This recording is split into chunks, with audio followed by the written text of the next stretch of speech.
Okay mga ka-team, Team Danos sa Auto Repair Shop. Ayan, kung mapapansin nyo, ito yung ating unit na Nissan Almera. Ngayon, may mga nag-request sa atin sa ating YouTube channel na gusto daw nilang malaman about sa aircon controller. Yan, ang aircon controller natin is ito, yung sinasabi nilang thermostat. Bakit kaya pag ganito ang posisyon ng aking AC controller o thermostat na tinatawag nila, o thermostat controller, yan mga ka-team, pagka nilagay natin to sa pula, automatic heater to. Etong red na yan, heater core po, sa heater po yan. Possible po pagka nilagay nyo sa pula yan, ang mangyayari po, ganito po,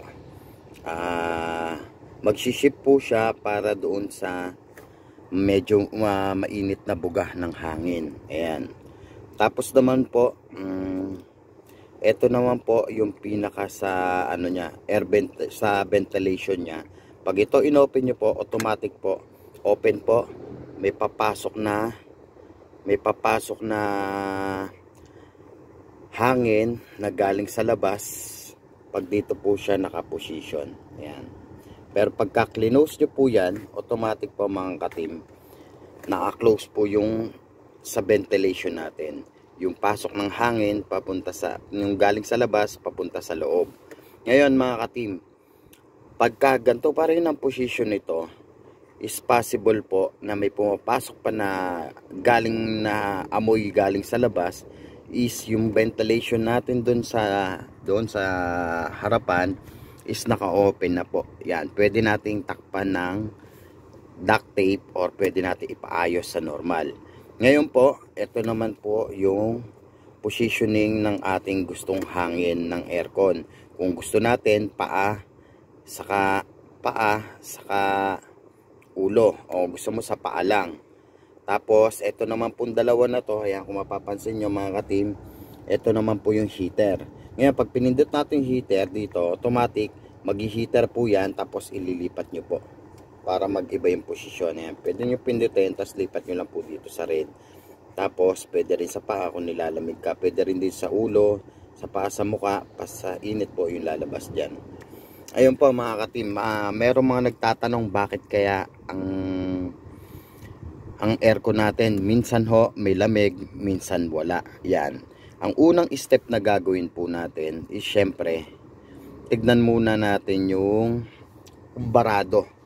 Yan, kadalasan po issue po ng Nissan Almera is yung may lamig, minsan wala. Meron tayong isang video dyan na nawawalan ng lamig dahil sa thermistor ng aircon natin. Yung pinaka thermistor natin, thermistor sensor, siya yung magbibigay ng signal na para mag-cut off yung compressor natin. Ngayon naman po, pag lumipat tayo sa 1 or 2 or 3, minsan yung 2 wala, yung 3 wala, yung 1 and 2 lang ang merong buga ng blower. Yan mga ka-team, pwede nyo i-check yung resistor block dahil control po siya sa resistor block. Ayan. Ngayon, syempre mga ka-team, bakit natin itinuturo to?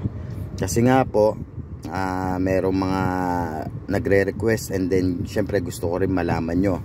Yan. Eto, kung mapapansin nyo, bakit ang aircon ko dito nakaposition? Ayan. Kasi nga po, malamig masyado tong aircon ko. Bago kasi yung mga compressor nito, condenser, yan, evaporator, bago po kasi lahat ng linya nito. Kaya pwede pa ako magposisyon sa gantong angle, sa mababa. Kasi nga po, malamig pa yung position ng aircon ko. Kung kayo naman ay sagad na, wala naman hong problema kung sagad naman po ang inyong AC controller ng lamig. Kung ganyang kaposisyon nyo, is wala naman hong magiging problema. Ngayon, kung nag-start ka dito sa pinakamababa position ng controller, yung lamig ng bigay ng lamig, tapos biglang pataas ng pataas ka, ayun na po yung senyales na ganito po ang nangyayari. Na ibig sabihin, possible dumudumi na po yung ating evaporator. Kasi nakakapagsagad ka na. Yung nagsasabi na bawal isagad kasi masisira, hindi naman po masisira yon. Normal lang po yan. na kailangan nyo isagad, kasi nga pagka sobrang sagad na at medyo mahina pa yung lamig, is kailangan nyo na po magpalinis ng aircon nyo. Ayan, kagaya ngayon sa akin, dito lang lagi ang posisyon ng aircon ko, kasi nga ho, bago lahat ng linya nito malinis, kaya malamig po talaga yung aircon ng aking Nissan Almera. Ayan po. Syempre, mas maganda rin ma-diagnose yung mabuti kung nawawala yung lamig, nagkakaroon, meron tayong video dyan, pero meron rin mga time na iba ang problema. Kailangan ho, meron kayong trusted na mechanic, ng aircon mechanics, para malaman nyo po kung ano yung mga possible nagiging problema. Minsan naman, ganito rin posisyon. Tapos, may time na nagtataas ka na ng controller mo para sa mas malamig. Check nyo rin po yung ating air filter, kasi yung cabin filter po kasi natin, pag dumudumi na po yan at barado na, nahihirapan na siya magbigay ng lamig. Kaya kailangan every 6 months is palitan nyo na. Kung medyo masipag-sipag naman kayo, every 2 months o 1 month, linisan nyo yung cabin filter nyo para hindi nahihirapan yung ating aircon. Kasi minsan kadalasan pagka madumi na yung aircon, nahihirapan na yung lamig ng aircon natin, kaya doon nagkakaroon ng problema. And then sa sobrang dumi na po at hirap na, syempre po nagkakaroon ng cause ng pagkabutas ng ating evaporator. Ayun po mga ka-team,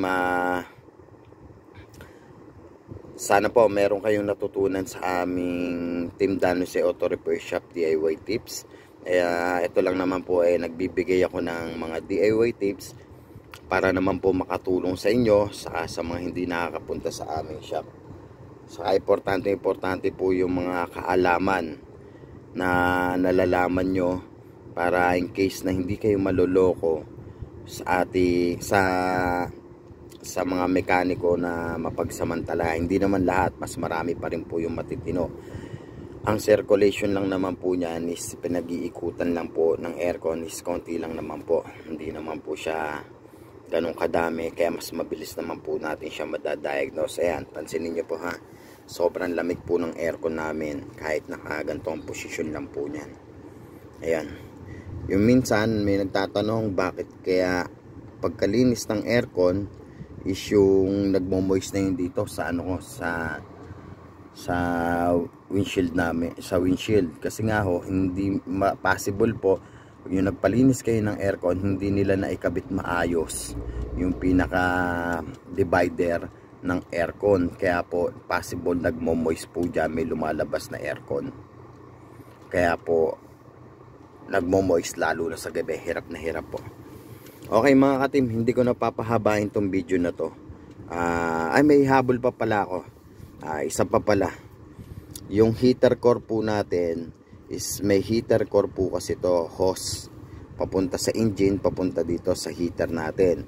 Ngayon po, yung iba nagba-bypass ng heater. Bakit bina-bypass yung heater? Yung mga possible na nag-o-overheat na sa heater po, tumatagas yung pinaka-coolant niya dito sa ilalim. Ayun, butas na po, kaya sila nagpapa-bypass. Pwede rin naman po yun, pwede rin naman recommend na palitan nyo na rin po. Ngayon, depende po sa inyo. Meron kasing gumagawa na bina-bypass na yung heater core natin pagka nag-cause ng leak ang ating heater core. Pwede rin naman yon, depende ho sa inyo, pwede rin yung papalitan. Ayan po, mga ka-team, maraming salamat at sa patuloy nyo pagsuporta sa Team Danos Auto Repair Shop. Mag-leave lang kayo ng message para mabigyan ko kayo ng mga tips para sa ating Nissan Almera. Okay mga ka-team, Team Danos Auto Repair Shop, handa magbigay ng DIY tips. Paalam, goodbye.